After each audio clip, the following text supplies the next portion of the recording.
Hello दोस्तों, मैं अनुराधा आप लोगों का अपने चैनल दापुस लर्निंग पर स्वागत करती हूँ।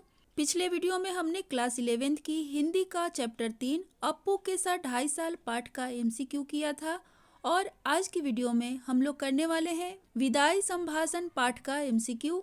तो वीडियो को लास्ट तक जरूर देखें। सबसे पहले इस पाठ के बारे में थोड़ा सा ब्रीफली जान लेते हैं।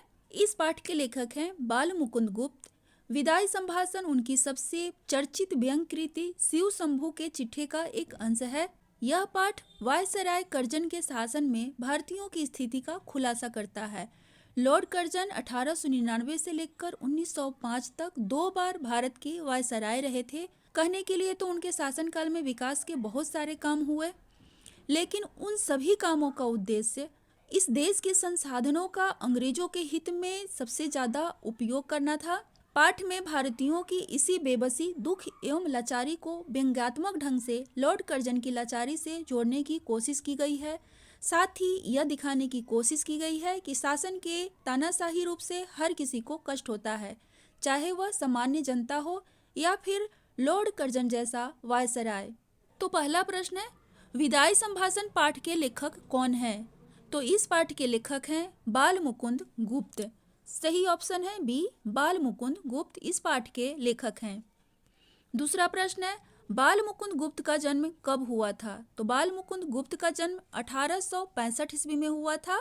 सही उत्तर है डी, 1865 ईस्वी में। तीसरा प्रश्न है, बाल मुकुंद गुप्त का जन्म कहाँ हुआ था? तो बाल मुकुंद गुप्त का जन्म गुड़ियानी में हुआ था। सही उत्तर है सी, गुड़ियानी, जो हरियाणा के रोहतक जिले में पड़ता है। चौथा प्रश्न है, बाल मुकुंद गुप्त राष्ट्रीय नवजागरण के सक्रिय क्या थे? तो वे सक्रिय पत्रकार थे। राष्ट्रीय नवजागरण के सक्रिय पत्रकार थे। सही उत्तर है ए, पत्रकार, और पत्रकारिता के साथ साथ वे साहित्य सृजन में भी सक्रिय रहे। पांचवा प्रश्न है, बाल मुकुंद गुप्त का निधन कब हुआ था? तो इनका निधन हुआ था 1907 ईस्वी में। सही उत्तर है डी, 1907 ईस्वी। छठा प्रश्न है, आप इस देश से अलग होते हैं का आशय क्या है? आप इस देश से अलग होते हैं का आशय है कि आप यहाँ से भगाए जाते हैं। सही उत्तर है बी, आप यहाँ से भगाए जाते हैं, क्योंकि लॉर्ड कर्जन को यहाँ से त्याग पत्र देकर जाना पड़ा था, इसीलिए यहाँ से भगाए जाते हैं। सातवां प्रश्न है, लेखक के अनुसार वायसराय और इस देश के निवासियों के बीच कौन सी शक्ति है? लेखक के अनुसार दोनों के बीच एक तीसरी शक्ति मौजूद थी, जिसे ईश्वर कहते हैं। तो सही उत्तर है बी, तीसरी शक्ति। आठवां प्रश्न है, लॉर्ड कर्जन भारत में कितनी बार आए थे? तो लॉर्ड कर्जन भारत में 2 बार आए थे। सही उत्तर है बी, 2 बार आए थे। नौवां प्रश्न है, बिछड़ने के समय वैर भाव छूटकर किस रस का आविर्भाव होता है? तो बिछड़ने के समय वैर भाव छूटकर शांत रस का आविर्भाव होता है। तो सही उत्तर है सी, शांत रस का आविर्भाव होता है। ऐसा व्यक्ति जिससे आपका बिल्कुल भी न बनता हो, अगर उससे भी बिछड़ने का समय आता है तो हमारे जो मन के मैल होते हैं वो खत्म हो जाते हैं। 10वां प्रश्न है, लॉर्ड कर्जन दूसरी बार भारत आने पर कहाँ उतरे थे? तो वो दूसरी बार जब भारत आए थे तो बम्बई में उतरे थे। सही उत्तर है सी, जिसे आजकल मुंबई कहा जाता है। 11वां प्रश्न है, लॉर्ड कर्जन इस देश में क्या फैलाना चाहते थे?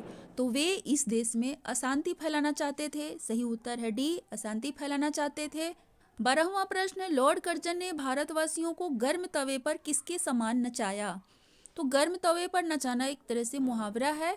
तो लॉर्ड कर्जन ने भारतवासियों को पानी की बूंदों की भांति नचाया था। तो सही उत्तर है बी, पानी की बूंदों की भांति नचाया था। जब गर्म तवे पर पानी की कुछ बूंदें डाली जाती हैं तो वो इधर उधर लुढ़कने लगता है, ऐसे लगता है जैसे डांस कर रहा हो। तो ये एक मुहावरा है, गर्म तवे पर पानी की बूंदों की तरह नचाना, यानी उन्होंने बहुत परेशान किया था यहाँ के लोगों को। 13वां प्रश्न है, लॉर्ड कर्जन और उनकी लेडी की कुर्सी किसकी थी? तो लॉर्ड कर्जन और उनकी लेडी की कुर्सी जब वे भारत में आए थे तो सोने की थी। सही उत्तर है ये, सोने की थी। और उनके भाई और उनकी पत्नी की कुर्सी चांदी की थी। तो याद रखिएगा, लॉर्ड कर्जन और उनकी लेडी की कुर्सी सोने की थी। 14वां प्रश्न है, जुलूस में लॉर्ड किस पर सवार थे? तो जुलूस में लॉर्ड हाथी पर सवार थे। सही उत्तर है ए, हाथी पर सवार थे। वीडियो अच्छी लग रही है दोस्तों तो लाइक कर दीजिए और चैनल को सब्सक्राइब जरूर से जरूर कीजिए ताकि हमारा हौसला बना रहे। और पाठ से संबंधित कोई प्रश्न है तो कमेंट्स बॉक्स में पूछ सकते हैं। चलिए आगे बढ़ते हैं। लॉर्ड ने किस लाट के मुकाबले पटखनी खाई थी? तो लॉर्ड ने जंगी लाट के मुकाबले पटखनी खाई थी। सही उत्तर है बी, जंगी लाट। 16वां प्रश्न है, कितने करोड़ प्रजा के कहने पर लॉर्ड ने ध्यान न देकर बंग विच्छेद किया? बंग विच्छेद का मतलब होता है दोस्तों बंगाल का विभाजन किया था उन्होंने। और उस समय बंगाल की जो जनसंख्या थी 8 करोड़ की थी। तो सही उत्तर है बी, 8। उन्होंने 8 करोड़ प्रजा की बातों पर ध्यान न देकर बंगाल का विभाजन कर दिया था। 17वां प्रश्न है, जिसके हाथ में संचालन की बागडोर हो वह कहलाता है? तो वह कहलाता है सूत्रधार। जिसके हाथ में संचालन की बागडोर हो तो सही उत्तर है बी, सूत्रधार। 18वां प्रश्न है, लॉर्ड की जिद किससे भी बढ़कर थी? तो लॉर्ड की जिद नादिर से भी बढ़कर थी। लेखक ने लॉर्ड कर्जन के जिद की तुलना नादिर शाह के जिद से की है। तो सही उत्तर है बी, नादिर शाह। नादिर शाह ईरान का शाह था। पानीपत के तीसरे युद्ध में अहमद शाह अब्दाली को नादिर शाह ने ही आक्रमण के लिए भारत पर भेजा था। 19वां प्रश्न है, दिल्ली में कत्लेआम किसने किया था? तो दिल्ली में कत्लेआम नादिर शाह ने किया था। सही उत्तर है भी, नादिर शाह।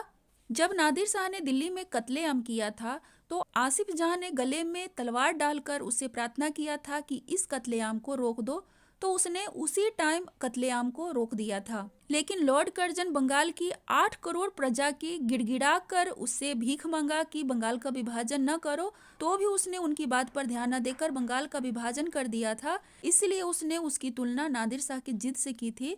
20वां और अंतिम प्रश्न है, जार शब्द किस देश के तानाशाहों के लिए प्रयुक्त होता था? तो जार शब्द रूस के तानाशाहों के लिए प्रयुक्त होता था। सही उत्तर है बी, रूस के तानाशाहों के लिए प्रयुक्त होता था। तो दोस्तों ये था विदाई संभाषण पाठ का MCQ।